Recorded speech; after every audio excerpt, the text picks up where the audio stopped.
Thank you for coming in. Thank Talk to me a little bit about how the campaign's going so far.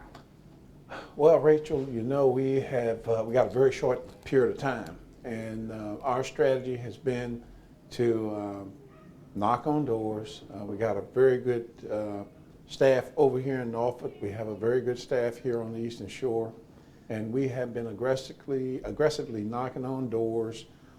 We've done a few mailers. From the indications that we're getting, the responses have been extraordinarily positive towards our campaign. I love our ground game. We have a lot of volunteers, and we're just moving it, and it's going very well for us right now. I have to ask you about the big one right now. We just got the ruling recently about the gay marriage ban in Virginia. The judge ruled it unconstitutional. If that legislation were to come back up in the House, how would you vote on that? Well, you know, I'm happy for the decision that the judge made, and if it were to come up into the House, we'll look at it very closely, and I would more than likely support the decision that the judge made. Great. Something that's been big here in Hampton Roads, and you know this, tunnel tolls. Sure. We're getting a lot of angry people out there that are mad about these tolls, and you have the people, we have Governor McAuliffe that supported it because it boosts the economy and it helps with that sort of thing. How do you feel about that public-private partnership and these tolls? Well, actually, you know, we have a pretty big toll on the Eastern Shore, and no one over there likes it, and surely I know the folks over here doesn't like it, and if we can keep the tolls down, you know, we'll do whatever we can. At least, I know it's more local than it is at the state level, but I'll be pushing to do everything we can to keep the tolls as low as possible or totally go away. I know it has an impact, and coming through that tunnel, I can imagine how it would be, having to stop to pay a toll, and if you don't have an easy pass, you're in trouble. So I would like to see them go away, but if they can't go away, we would want to do everything we can to lower them as much as possible. Okay. That public-private partnership is getting a lot of criticism for basically being what allowed this to happen in the first place. Mm-hmm. That legislation, is that something that you support? Do you think we need that? Actually, I think that we probably should not have a public-private partnership for a toll, because as you know, when you have a public and a private, someone is making some money, and private doesn't go into business not to make a profit. So I don't think things like that should be profitable for private company. For maintenance of the tunnel and things like that, roads, fine. But if there's a profit margin involved in that, then I don't support that idea of public-private. I like the idea, you know, a state has a responsibility to take care of its citizens and provide good roads. We already pay taxes. So to have a private side of it, to profit from it, is something that I would not support. I want to talk a little bit about the economy and jobs in this area. We have a lot of military presence here, and veterans are needing jobs, and not just veterans, all civilians need jobs Sure. too, and they're looking for that. What's some kind of legislation that you would look to bring in or support that would help with that? Well, actually, you're striking right on my platform, because we have the same problems over on the Eastern Shore. I like the idea of tax-free business zones. That idea would encourage companies to come into our area knowing that they don't have to pay any state taxes, and hopefully if we can work with the counties and the cities to also have no property taxes for the first 10 years or so, or whatever that number would be, that would be the carrot to attract companies to come here. I know they do it in New York and in other states. These tax-free business zones are very powerful. As you know, I'm a retired military man myself. And when I got out of the military, it was tough for me finding a job. So the things that we can do to encourage companies to come to our area, Hampton Roads and the Eastern Shore, those tax-free business zones are very powerful tools. And I would be pushing for legislation in the House to make sure that that become a reality. I want to talk a little bit about education. We had recently the House pushed some legislation through on SOL reform. Hasn't made it to the Senate yet. But do you think we need to reform SOL? Should we get rid of them? What can we do to make our education better? I think we should reform them. We don't like the idea of teaching to the test. I think kids need to be able to think, and every answer to a question is not something that should be roped. It should be thought out. I like the idea of applied knowledge as opposed to memorizing what you learn, because you can memorize it to pass the test, but it doesn't prepare you for life and teaching you how to think. I have a position on education. My educational program, and something that I would like to take to the House, is universal pre-K. I love this idea of universal pre-K. That's been part of my platform. We like the idea of universal pre-K across the state. We did it in Northampton County. We're the only county in the state of Virginia that has universal pre-K. I'd like to take that idea to the state so that our 4-year-olds start a public school program. The beauty of that strategy is the kids are in a structured program.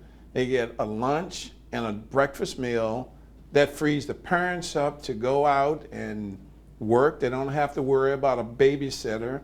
And the kids are in a good learning environment. And I would like to see that across the state. The second piece of that educational idea, and I call it 2+2, is I like to see us do more with the dual enrollment programs. I know on the shore we have young kids that are going to high school as well as community college, and that dual enrollment program is a very good program. I've known kids to do the dual enrollment program. They finish high school and 2 years of college at the same time. In our county, 70% of that cost is paid by the county, and the other 30% is paid by the parents.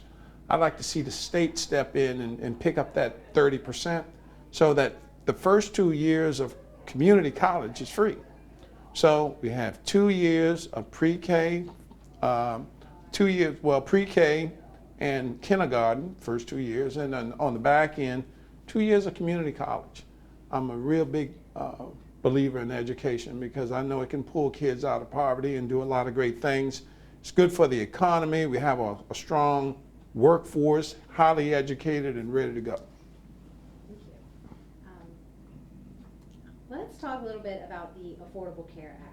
Virginia, a couple of years ago when it was getting ready to come in, wasn't really expanding, Medicaid expansion. How do you feel about this Affordable Care Act and Medicaid in general? Well, actually, I support it. I think it's a great thing. I just use myself as an example. I'm a retired military man. I'm on that system, so to speak, right now. And I think those folks that don't have the capacity in any way to buy some type of health insurance, that program is perfect for that. So I would support it 100%. What is the way that you would encourage the young people to sign up for this? There's a lot of kids 18 to 24 that feel they don't need health insurance because they don't need to go to the doctor. How would you encourage them? Well, first, we have to educate them on that and let them know the importance of health insurance. Using examples, I had some surgery on my back maybe about 2-3 years ago. That surgery cost about $30,000. And once we explain the cost of health care and let them see how vitally important it is, I think they will come around. Young folks get sick too. They break stuff. And they just need to see a few bills. Once they see a few of those hospital bills, they will see the importance of having some type of health insurance. I think it's an educational piece.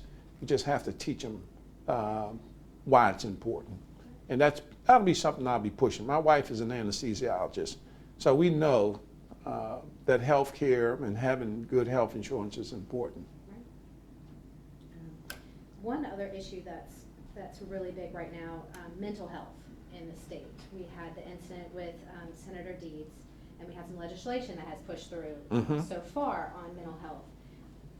Do you think that we're fine now the way we have it? Do we need more mental health programs? What do we need in the state? We need more programs. I recall as a young kid growing up that the state was very engaged in that for many, many years. And then I think in the 80s that program sort of dissipated.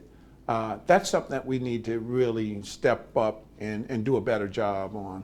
I know, on the Eastern Shore, we had a ward in the hospital for people that were in that situation. And since the payout for that type of service is so low, most hospitals shut those programs down. We need to do a better job in the state of taking care of our citizens with mental health. And when elected, that would be an issue that I would push to encourage the state to take care of our people that are in that situation. We just need to do a better job there. Women's rights is also very big. Some more legislation was just pushed through in one chamber on repealing that ultrasound mandate for women seeking abortions. How important is something like that to you for women's rights? Well, I think women should have the option to choose their own health care. And as a legislator, I don't think that is our responsibility to tell women what to do with their health care situations. So I would support the idea of women making that choice. And I would, if that comes before me as a legislator, I would speak strongly for women having their own choices with their health care. One final thing I want to touch on is, tell me why you think that you're the right choice for this spot. That's an excellent question. The reason why I think that, Rachel, is this. I come from a background that was not so privileged. As a kid growing up in Williamsburg, I was one of those at-risk children. My mother had an 8th grade education. I was fortunate enough to finish high school, go to college, join the military, and I had a 20-year military career, and I retired with a Bronze Star. I was in the Gulf War, and that was the opening door for me in terms of how I would be the rest of my life. When I retired from the military, I went to the Eastern Shore. My wife got a job over there, and she worked in the hospital. I started a branch of an investment firm from scratch. I was successful with that. We went from zero money to about 2,000 clients, and we managed about $170 million, somewhere in that range. I got actively involved in the community. I served on as chairman of the Chamber of Commerce over there. I was on the hospital board over there. I was the president of the United Way on the Eastern Shore. Just got totally involved in the community, which culminated into me running for the Board of Supervisors. I stayed on the Board of Supervisors for 4 years. During that 4-year period, I was a chairman twice, and I was a vice chairman twice.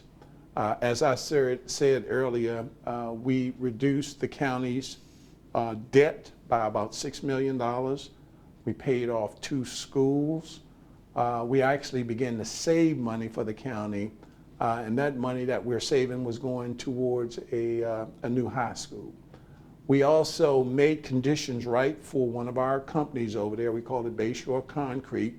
We reduced their tool tax, which allowed them to stay afloat. That company at one point had as many as 400 people working there.